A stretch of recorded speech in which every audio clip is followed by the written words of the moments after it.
Полеге чыкканда өтө мындай олуттуу ойнонгула. Нужно быть очень серьезным.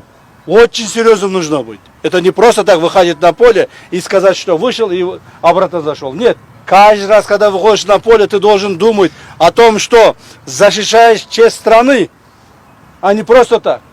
И когда ушел, вот эти слова, вот эти мысли не приходят тебе в мозги или в голову, тогда вообще не выходи на поле. Тогда не надо выходить на поле, чтобы там позорить и себя, и болельщиков, и страну. Нет. Этого не должно быть. У вас живота вот не должно быть, вот этого живота. Понимаете? Вы должны быть сухими, готовыми разорвать. Вот тогда вы победите.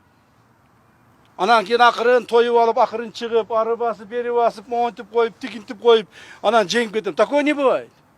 Легкой победы никогда не бывает. Тем более в составе сборной. Никогда.